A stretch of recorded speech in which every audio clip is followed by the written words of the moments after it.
Vrobel again. I have to use this video method since we're having problems with the weather, and I need you to be on track for being able to take your exam on time. So I'm going to use this method whenever we have bad weather. So notice this next section, we're going back to Gibbs Free Energy. We talked about it with equilibrium, and we're going to see how it relates to entropy and enthalpy.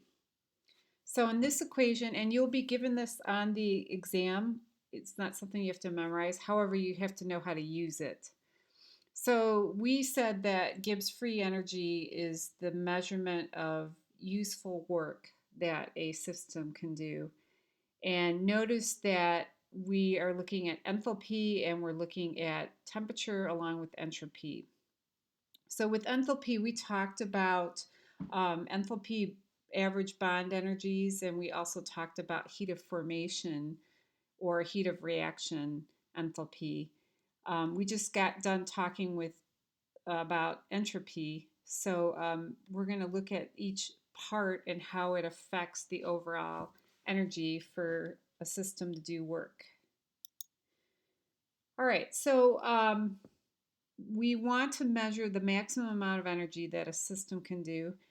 And notice that enthalpy is the first primary um, amount. It tends to be the larger amount because it's measured in kilojoules, whereas entropy is only measured in joules. You need to make sure you pay attention to that, by the way. Um, we just talked about the fact that the universe tends towards disorder. So entropy obviously needs to be positive. If it's negative, it's really going against the grain with what the universe wants to do. Okay, so we talked about enthalpy and we talked about the different ways that we could use it. Notice that it mentions the calorie or the coffee cup calorimetry that you did with the hand warmer. Also, we've used it with Hess's law. We've used it with enthalpy of formation or average bond energies. We are going to look at how it affects the overall Gibbs energy. Now, in this problem, they want us to figure out the delta G for this reaction. Notice they give us delta H in kilojoules and entropy in joules. So you got to be careful. You got to make sure that both units match. And the other thing is they gave us Celsius, but we need to put it in Kelvin. So we have to do the following. We have to convert Celsius to Kelvin, and we have to convert joules to kilojoules in order to combine the different variables. And notice that we get a positive 15.3 kilojoules, which would not be useful work. Okay, in this situation, they're asking about what temperature does the system become more favored. Now, they set this to 0 because they wanted to see how much useful energy they could get out of this system. And notice they solved for T, which gave them delta H over delta S.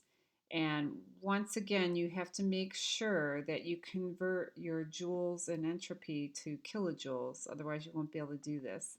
And they came up with the value of 285 Kelvin.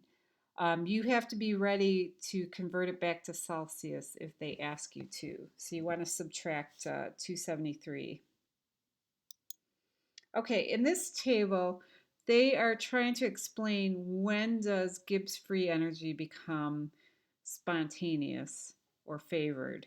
So THP stands for thermodynamically favored product or process. So with the very first one here, because delta H is the largest, if it is negative, it's going to ensure that the process is thermodynamically favored. It doesn't matter what temperature, it doesn't matter what entropy, because actually when you multiply the two together, you're going to get a negative value, and a negative plus a negative gives you an overall negative. Now, when delta H is positive, that is not the case. All bets are off. Um, so you could do anything with the temperature and the entropy. You're not going to get a thermodynamically favored process. Okay, so um, it's not going to do any useful work. Now, if you have a negative enthalpy and you have a negative entropy, then it gets a little trickier, okay? The temperature has to be small. If it's too big, it's going to make the temperature times the entropy larger than delta H. And as a result, you won't have a favored reaction. So notice that delta S, when it is negative, temperature has to be small. Now, if enthalpy is positive and entropy is positive, you have to be careful.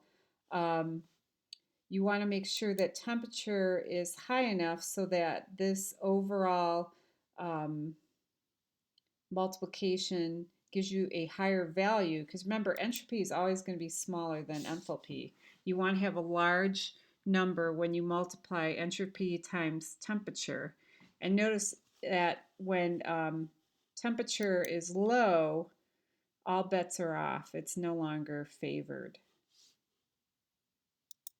Okay, so here's a reaction here where they're trying to figure out if it's thermodynamically favored. So you could have something like this on the test where they give you the enthalpy, the entropy, and they don't tell you what the temperature is, but notice that enthalpy is negative and entropy is positive. Um, the fact that entropy is small and if you have a temperature, it's going to make it overall negative, so it will become thermodynamically favored. Okay, now the second part of the Gibbs free energy process is where you're using standard state. So you got to remember what standard state is. So you need a table, and just like we've been doing with entropy, you need to sum up the products using their coefficients and subtract the reactants from their table at standard state. Now, unlike entropy, if you have an element, its standard state will be 0. Okay, so here's a reaction where you're trying to figure out the delta G for the reaction. So you have to go to the table, and we said that for elements, its delta G of formation would be 0. So we have aluminum and iron, which are both elements. And when we look at the table, they should be both 0, and they are. And as a result of it, we get a negative 838 kilojoules per mole, which would tell us that yes, this is a spontaneous reaction. And it is. If you've ever seen thermite, it's pretty vigorous with its reaction. Okay, now the tricky part is with thermodynamically favored reactions, they don't necessarily happen fast. So an example of this would be iron. I don't know if you remember that table that I showed you in one of the videos. Iron will oxidize more readily than gold will. And it is a spontaneous process, but it is a slower rate than what we would expect. And notice that, like, if you're an archaeologist, you probably want to have, if it's an iron artifact, you want it to be around for a while. So this is something that would be helpful for you. Okay, so if Gibbs free energy is not negative, what can you do? We're actually going to do this in the next unit where we're looking at electrochemistry. We're going to be using batteries, and we're going to use those batteries to start an electrochemical process because it is not spontaneous. And another example, I'll show you a problem here next where you have photosynthesis. Notice that Gibbs free energy is positive. Therefore, you can't do this spontaneously. So how do you figure this out? They give you the initial step and know if it's positive, and then they give you the additional step, which is ATP to ADP, and notice that that's negative. Now, when you couple it with a process, you can actually make it thermodynamically favored.